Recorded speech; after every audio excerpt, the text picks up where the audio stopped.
Fakalasarandoany fa efatra amin'ny folo volana Jolay ny famantarana ny misionera izay nanirahana ho any tany misiona liana foiny ainy ho any fivoriana ny vaovaovany sokibenay izay namoiny ainy teto Madagasikara dia Per Josefa Totevay ary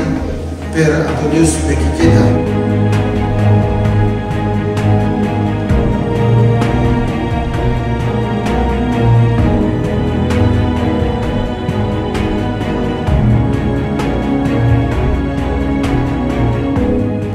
Amin'ny fasana vaovao izy rahadahy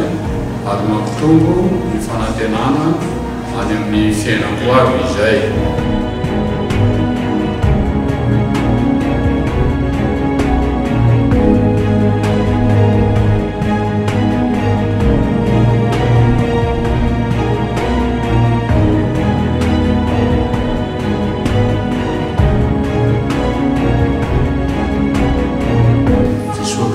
Malavitra mampiakatra asika any an-danitra ary Jesoa Kristy mampiditra asika amin'ny trano be iongonana naverimberina teto amin'ny fotoam-pivavahana eto fa ny fiainantsika eto ny vatana mety maty sy ny tany onenana dia toy ny trano lay andalovana ihany fa ny trano be iongonana tsy maty mandrakizay dia milanitra dia nahafarana nanatanteraka an'izay teto ara-pivavahana indrindra koa nanamafisana ny finoana rehetra dia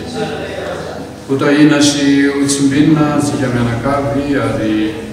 vita soa eo amin'izay fanirana atsika indrindra ny fikambanana ny tompo dia misaotra sy mankasitraka.